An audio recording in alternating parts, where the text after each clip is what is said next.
Salut tout le monde, bienvenue à ce deuxième vidéo sur le jeu Nevsky publié par GMT Games en 2019. Dans cette vidéo, nous allons faire un tour d'horizon du plateau de jeu. Alors, le plateau de jeu est vraiment splitté en deux, là, est-ouest, par l'espèce de petite ligne rougeâtre qui se trouve ici, là. Donc, à gauche, on a le territoire teuton et à droite, on a le territoire russe. Le territoire teuton est splitté en deux via la petite ligne qui est ici. Donc, on a le Estonia au nord de cette ligne-là et Livonia au sud de cette ligne-là. Honnêtement, cette distinction-là, là, je crois, n'est pertinente que pour une ou deux cartes dans tout le jeu, là. Sinon, là, à 99% du temps, vous pouvez considérer à gauche, c'est les Teutons, à droite, c'est les Russes. Donc, partout sur ce board-là, on a ce que ce jeu-là appelle des locales, donc des espaces finalement. Là. Les seigneurs vont toujours être situés là, sur un espace quelque part sur le plateau. Et pour se promener d'un espace à l'autre, les seigneurs vont utiliser là, ce que le jeu appelle des ways, donc des chemins. Là. Et il y a deux types de ways. Il y a ce qu'on appelle les trackways, qui sont les espèces de ce qui se rapprochait le plus de routes à l'époque, là, qui sont les espèces de sentiers bruns. Donc, nous avons un trackway, par exemple, qui relie Naruya à Kaibolovo. Et il y a aussi des waterways, qui sont les espèces de traits blancs avec des lignes bleues, là, qui sont essentiellement des rivières. Mais, et ça c'est une des premières particularités de ce board-là, les waterways font aussi le tour des lacs. Alors, c'est pas évident au premier coup d'œil, là, c'est pas une connexion comme on est habitué de voir dans les wargames, mais croyez-le ou non, le Naruya est adjacent à Dorpat via cette waterway-là qui commence en ligne droite puis qui après ça contourne le lac Pipus et qui finit par se rendre jusqu'à Dorpat. Alors, Naruya est adjacent à Dorpat et même adjacent à Usmen via la waterway en passant comme ça en faisant le grand tour du lac. Il est aussi adjacente à Gdof toujours via la waterway qui fait un petit stop ici. Puis après ça, de Gdof, vous pouvez utiliser une waterway. Fait qu'autrement dit, là, le périmètre des lacs, là, si on veut, là, peut être la continuité d'une waterway. Là. Fait que Novgorod est adjacent à Rusa via la waterway qui est ici. Novgorod est adjacent à Shelon River, encore là, via la waterway. Là. Fait que vous comprenez le principe. Là. Fait qu'il y a 3-4 lacs sur le board là, où les waterways font le tour des lacs, puis c'est correct, c'est considéré une waterway au même titre là, qu'une belle waterway, je m'en allais dire droite, là, ils font toujours un petit peu là, des zigzags, là. Mais je veux dire, la connexion de waterway entre Naruya et Pliusa River, qui a l'air d'être un petit peu plus directe, et pourtant exactement la même affaire que celle qui relie Naruya à Dorpat. Fait qu'on va voir, là, mais les waterways et les trackways, là, bref, les ways, là, les connexions qui relient les spaces, là, c'est extrêmement important dans le déplacement de vos seigneurs et ça vient se combiner avec la saison dans laquelle on se trouve pour savoir le type de transport qu'il faut utiliser, là. Comme je disais, là, il y a beaucoup de logistique, là, puis de comment est-ce qu'on amène notre bouffe avec nous autres, là. Il y a beaucoup de ça dans le jeu, là, fait que c'est pas banal là, comme différence, là. Ensuite, si on regarde les spaces en ordre, je dirais en ordre croissant d'importance, il y a d'abord les spaces les plus, les moins, qui valent le moins cher, là, ou qui ont le moins de valeur, là, si on veut. Là, il s'agit des régions, là. Donc, des régions, on peut voir ça là, comme des trucs, soit des forêts là, ou des champs. Là, autrement dit, il n'y a pas grand-chose là, il n'y a pas grand civilisation là. Là. Donc ça, c'est toutes des régions. Vous reconnaissez le dessin avec les petits arbres.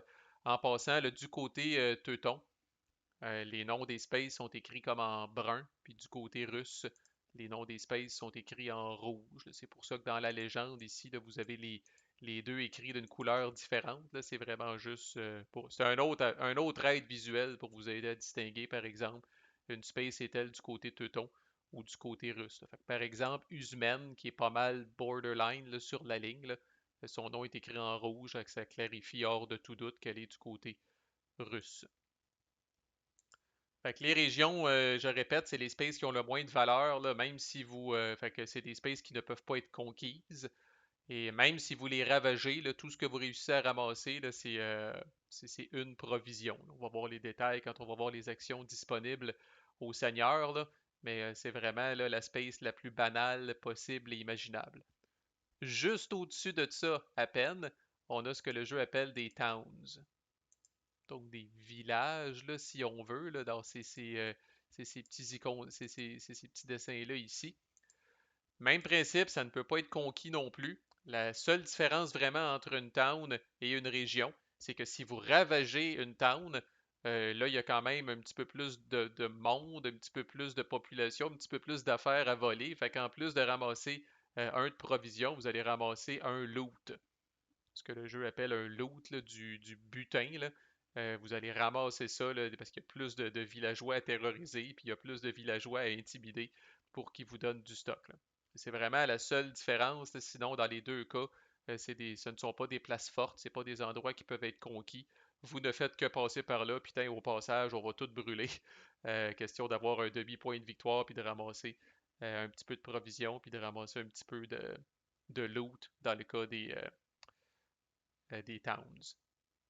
Et pour ce qui est de ravager, donc à partir de la towns, des towns, puis à toutes les autres prochaines affaires que je vais nommer, là, dans le fond, quand vous ravagez ces places-là, vous ramassez à la fois une provision et du loot. Fait qu'autrement dit, une autre façon de le voir, il n'y a que dans les régions que vous ne ramassez pas du loot quand vous ravagez. Partout ailleurs, toutes les autres spaces. Fait qu'autrement dit, ravager Novgorod et ravager le tout petit village de Gdov ne vous donne rien de plus. OK? Dans les deux cas, vous allez avoir un demi-point de victoire, un de provision et un de loot, c'est tout. OK? Mais bon, Novgorod peut être conquise, comme on va le voir. C'est la toute dernière qu'on va couvrir parce que c'est elle qui a le plus de valeur, là. Et là, quand elle est conquise, c'est très payant, là. Mais autrement, là, pour ce qui est de ravager, là, c'est du pareil au même. Ensuite, nous avons les trade routes qui ne sont que du côté russe. Il y en a quatre, ça se peut-tu? Ouais, il y a Luga, Neva, Volkov et Lovat. Et à partir des trade routes, ce qu'on remarque, c'est que le nom de la space est encadré. Et ça, je trouve ça un visuel très intéressant, on va y revenir, là. Mais le nombre de traits que vous avez là, dans l'encadré, c'est la valeur en points de victoire de la space.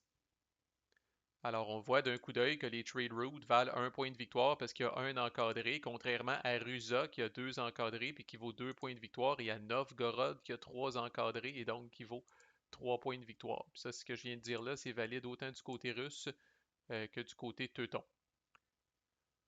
Fait que les trade routes, essentiellement, elles valent un point de victoire, mais vous ne pouvez pas les conquérir. Ben, en fait, vous n'avez pas à les assiéger pour les conquérir. Fait qu'autrement dit, dès que le teuton entre à Luga, là, il va tout de suite venir mettre euh, un conquered marker ici. Là, il conquiert la place automatiquement. Là, c'est des pauvres marchands là, avec leurs étals qui sont installés là. Ils sont sans défense. Là. Fait qu'évidemment, vous arrivez avec vos armées, là, puis ils disent pardon, mon oncle, puis ils se soumettent instantanément, là. Alors, il n'y a rien de spectaculaire quand vous rentrez dans une trade route, mais ça vaut un point de victoire. Ceci dit, c'est facile à conquérir pour le teuton, c'est donc facile à reprendre pour le russe. Si c'est conquis, si Luga est conquise, par exemple, tout ce que le russe a à faire, c'est de bouger là, puis il va venir enlever le marqueur de Conquered du teuton. Fait que c'est des points de victoire faciles à gagner, mais faciles à perdre aussi pour le teuton. Puis je reviens là-dessus une dernière fois, puis après ça, j'arrête de vous achaler, mais c'est ce que je trouve aussi, là, en tout cas, les trade routes, là, je trouve ça très. Tu sais, on va y aller comme teuton, on va faire un point de victoire temporairement. Essentiellement, là, ce qu'on vient de faire, tu sais, par exemple, si je m'en vais à Luga, ben, tu sais, je viens de forcer le russe à un moment donné, au cours des 16 tours, là, à un moment donné, je viens de forcer le russe à faire un petit détour ici, là, pour venir nettoyer la place puis enlever mon marqueur de Conquer de teuton que j'ai mis là. Mais concrètement, euh, ce point de victoire-là, là, il est très éphémère et il est très temporaire. On va le voir quand on va faire la revue des cartes. Il y a aussi des cartes, il y a ça qui ajoute peut-être un petit défi, là. Il y a aussi des cartes qui vont nécessiter là, que le russe ait certaines trade routes qui ne soient pas conquises pour être effectives.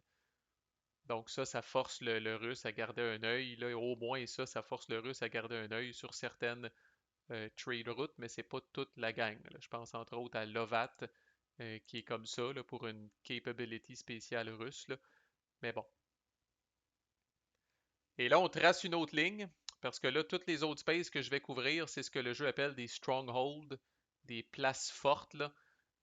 Donc là, c'est des places là, que c'est pas suffisant là, de juste rentrer là, puis de planter son drapeau, puis de dire tiens, ça m'appartient là. Vous allez devoir travailler un petit peu plus fort pour conquérir ces places-là, là. Fait que je vais les mentionner, puis après ça, je vais vous ouvrir un player aid qui résume tout ce qu'on a besoin de savoir là-dessus, là.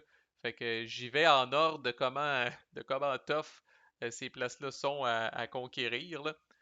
Euh, donc, il y a d'abord uniquement du côté russe ce qu'on appelle des forts. Donc, Izborsk est un exemple, Velikiyi Luki, Porkov. Donc, encore là, un trait, un de valeur de capacité. On va voir ce que ça fait là, dans 2 secondes. Ensuite, c'est un tough call, là. Qu'est-ce qui est le plus dur à conquérir, là? Ça dépend, là. Mais bon, mettons qu'on va y aller là, en valeur de points de victoire, là. Du côté teuton, on a ce que le jeu appelle des châteaux, donc des castles. Donc, Adsel en est un, Wenden en est un. Encore là, ça vaut un point de victoire parce qu'il y a un trait. Par contre, ça a une capacité un peu plus grande et ça commence à être fucking tough euh, à assiéger et à prendre, là, un château, là. Ensuite, on revient du côté russe. Vous avez des cities, donc des cités. Pskov en est une. Rusa en est une. Ladoga en est une. Je pense que c'est les trois. Donc, plus grande valeur de capacité encore, mais ça paye plus cher. Ça paye 2 points de victoire. Extrêmement difficile à prendre aussi. On revient du côté teuton où vous avez ce que le jeu appelle des bishoprics. Je sais pas si c'est archevêché ou évêché.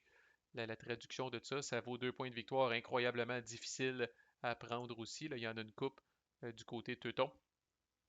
Et finalement, vous avez Novgorod la Magnifique qui vaut 3 points de victoire et qui est là, probablement là, la cité la plus difficile.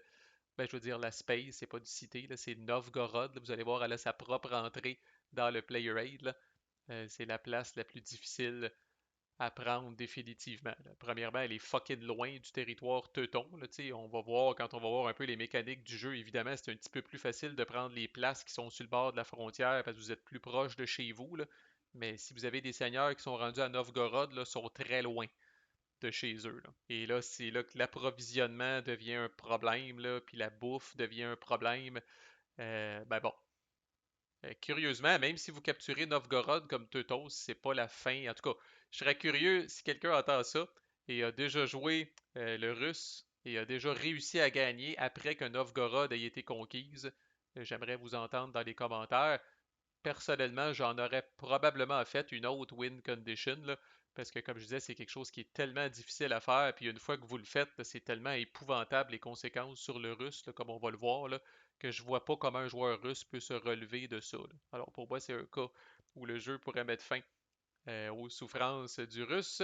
Mais bon, peut-être que quelqu'un va me surprendre puis va me dire oui, Marco, moi j'ai joué la campagne comme russe, Novgorod est tombé, qu'à cela ne tienne, je l'ai reprise et j'ai réussi à gagner la game pareil, mais et shit. Bon, c'est quand même assez difficile. C'est un peu comme quand Berlin tombe là, pour les Allemands. Là, ça commence à être difficile de se relever là, dans la Deuxième Guerre, dans un jeu sur la Deuxième Guerre mondiale. Habituellement, ça sonne la fin. Ok, faites pas le saut puis saignez pas trop des yeux. Là, je peux-tu même zoomer là, pour que vous soyez un peu moins intimidé. Là, on va regarder juste la partie du bas de ça, là, puis même là, pas nécessairement tout en détail, là, mais c'est en lien avec ce qu'on vient d'expliquer. Fait que les trade routes, bon, là, comme je disais, là, ils ont pas de garnison, ils ont pas rien. Là, c'est écrit, ils sont listés là, là, juste pour dire que bon, quand le teuton marche dessus, il va mettre un marqueur de conquête. Là. Les marqueurs teutons sont noirs, les marqueurs russes sont blancs. Le fort, rappelez-vous, c'est la première place forte dont j'ai parlé. Fait que la première chose qu'on va parler, c'est la capacité. La capacité, ce chiffre-là, vous allez le revoir aussi sur la map. Là, les plus yeux de lynx parmi vous l'ont peut-être vu. Là, la capacité, vous allez l'avoir là, dans un rond à côté de la place forte. La même affaire du côté teuton aussi. Là. Fait que la capacité, essentiellement, on va y revenir, mais c'est deux choses. C'est le nombre de seigneurs qui peuvent couillonner à l'intérieur des murs de la place forte. Fait que dans le cas d'un fort, là, c'est un peu cosy, là, on est un peu à l'étroit, alors il n'y a qu'un seigneur et ses troupes qui peuvent couillonner à l'intérieur du fort. Par contre, dans un château, vous pourriez avoir deux seigneurs, puis dans un bishopric, une cité ou Novgorod, vous pourriez avoir trois seigneurs derrière les murs. Alors, il y a assez de place. Fait que c'est à la fois le nombre de seigneurs qui peuvent être assiégés dans cette place forte-là, et c'est aussi, parce que ça va ensemble avec la grosseur de la place, c'est le nombre de seigneurs que vous devez avoir si vous êtes à l'offensive. C'est le nombre de seigneurs que vous devez avoir sur place pour continuer à faire un siège là, de la place forte. Là.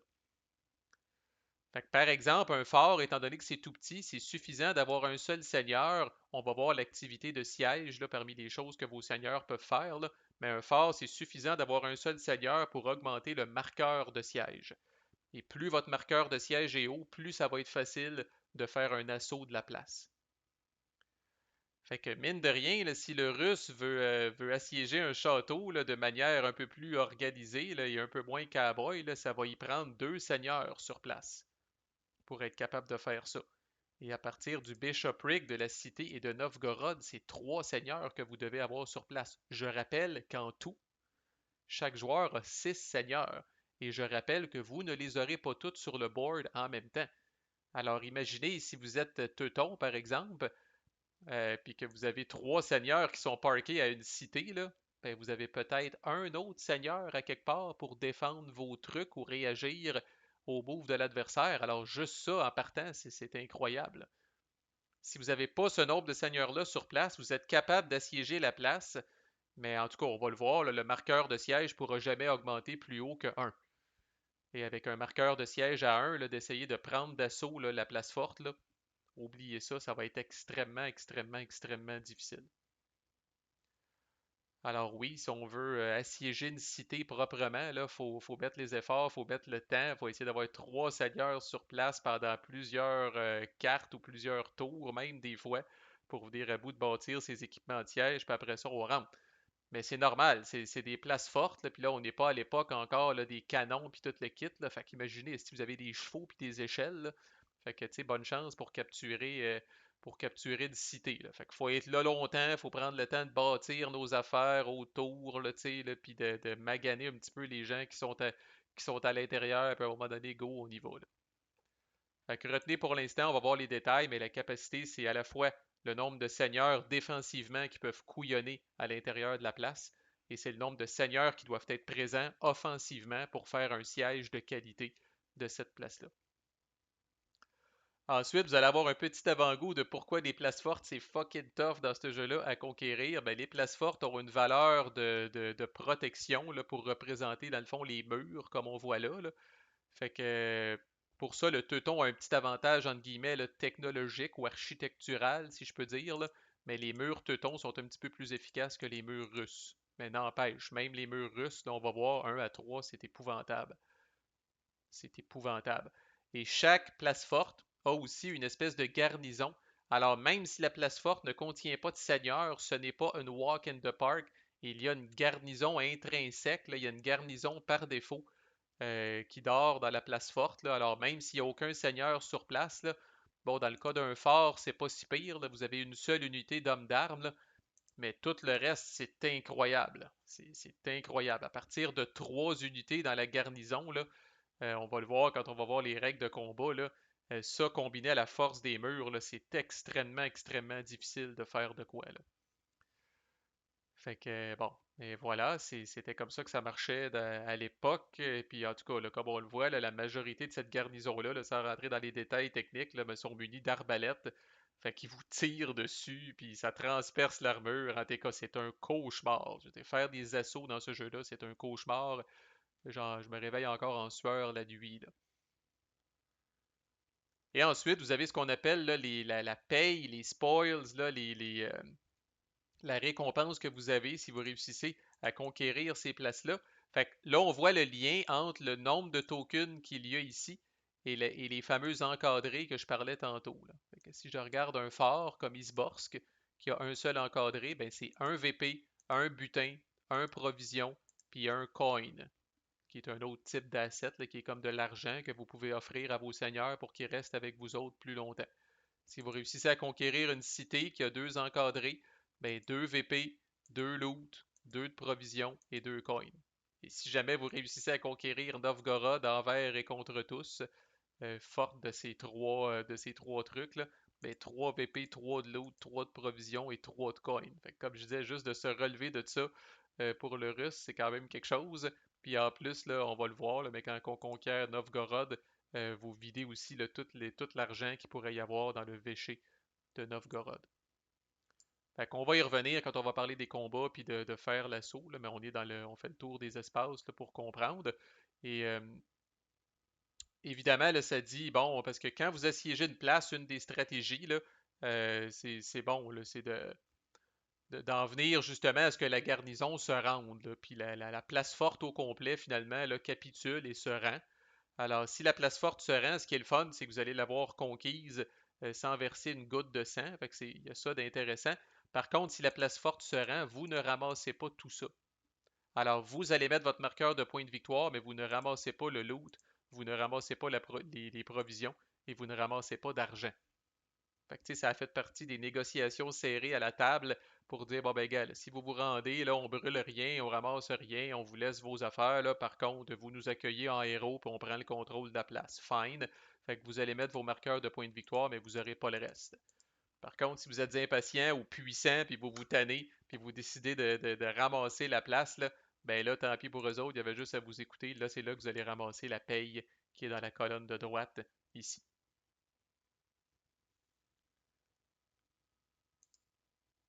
Quelques dernières petites choses qu'on retrouve sur la map. Alors, certaines spaces ont la fameuse encre à bateau ici, là. Vous pouvez même avoir ça pour des towns, comme la petite town ici de Pernod. Fait que, on va le voir là, quand on va dire c'est quoi les actions disponibles aux seigneurs, là, mais c'est considéré des seaports, ces endroits-là, là, et ça permet aux seigneurs qui ont des bateaux là, de se promener directement là, d'un seaport à l'autre. Ça veut dire que théoriquement, un seigneur qui serait à Riga, puis qui aurait suffisamment de bateaux pour se déplacer, comme on va le voir avec les détails, pourrait se déplacer directement avec une action là, de Riga à Neva. Donc ça, c'est toute la mer Baltique. Même ça ici, là, c'est réécrit. Là, c'est encore la mer Baltique. Fait que vous pouvez vous promener d'un seaport à l'autre si vous avez suffisamment de bateaux. L'autre chose qu'on va voir, là, je vais cacher les seigneurs. Là. Ah, voici la map vraiment dans toute sa splendeur. Mais l'autre chose que vous allez avoir, c'est des écussons de certains seigneurs à côté de certaines spaces. Donc c'est toujours à côté de places fortes, là. Parce que, veux pas, là, les seigneurs à cette époque-là là, avaient au minimum un château ou une cité là, sur laquelle ils veillaient avec leurs troupes. Fait que ces écussons-là sont reliés là, à un des 6 seigneurs. Fait que dans ce cas-là, ce qui est à gauche, ces écussons-là sont reliés à un des 6 seigneurs teutons. Puis ce qui est à droite, les écussons sont reliés à un des 6 seigneurs russes. Et ça, c'est ce qu'on appelle, ce que le jeu va appeler le seat d'un seigneur. C'est comme c'est chez lui, c'est son siège, entre guillemets. C'est sa place forte à lui. Puis il y a des seigneurs qui en ont plus qu'un. Fait qu'on voit ici notre bon ami Herman. Fait que là, si je décache les trucs et que je vous montre Herman, donc les seigneurs ont vraiment en haut à gauche, là, c'est le prochain vidéo, on va faire le tour là, du tapis d'un seigneur là, pour voir tous les trucs. Là. Mais pour l'instant, là, Herman, vous voyez, qui est un des 6 seigneurs teutons, a ça comme écusson. Alors on voit que Dorpat est un de ses seats, ainsi que Odenpa, qui est ici. Fait qu'il y en a qui en ont un, il y en a qui en ont deux, ça va dépendre du seigneur, plus proche, moins proche. La seule place, puis c'est la même affaire du côté russe, là, fait que tu sais, si on s'en vient ici, là, fait que Gavrilo qui est là avec son espèce de d'écusson bleu avec un genre de lion ou je sais pas trop quoi, là, ben tu sais, voici son site à lui, c'est Pskov. Alors lui en a juste un. Deux petites particularités qui ont un lien avec certaines cartes. Fait qu'encore là, on va voir ces cartes-là. Là. Il y a des cartes qui sont plus importantes que d'autres, là, puis que vous allez voir plus souvent que d'autres. Mais au-dessus de Novgorod, vous avez cette espèce de symbole-là. C'est qu'il y a une carte. Je peux-tu même la pogner, là? Rapidement, la voilà. OK, fait qu'il y a une capability qui est l'Archbishopric qui fait en sorte que Novgorod est considéré maintenant comme un seat additionnel pour tous les seigneurs russes. Alors, tant que cette capability-là est en jeu, le Novgorod est considéré. Alors, c'est comme si, quand cette carte-là est en jeu, Novgorod avait tous les écussons de tous les seigneurs russes. Il y en a déjà trois, là, mais c'est comme s'il y avait tous les écussons de tous les seigneurs russes. Puis le teuton a quelque chose d'équivalent, mais qui est encore plus fort. C'est le petit icône qui est ici, là. Fait que vous aurez remarqué que lui est à plusieurs places. Il est comme à quatre places. Mais ça aussi, c'est relié à une carte que je peux peut-être sortir aussi pour être sympathique. Ordensburgen. Alors, qui dit essentiellement la même chose. Quand cette carte-là est en jeu, là, ben, tous les endroits où est-ce qu'il y a cette espèce de petit bouclier-là là, sont considérés des sites pour tous les seigneurs teutons. Alors là, dans le cas de cette carte-là du joueur teuton, là, c'est comme si chacune de ces places-là là, avait les six écussons teutons. Puis on voit que dans certains cas, Adsel n'est même pas le site de quelqu'un, mais une fois que ça c'est en jeu, devient le site des six seigneurs teutons. Donc on va voir l'importance de ça quand on va voir les actions que les lords peuvent faire, mais c'est pour expliquer là, ce petit symbole-là ici qui est relié à la carte qui est là, et ce petit symbole-là ici qui est relié à la carte qui est là.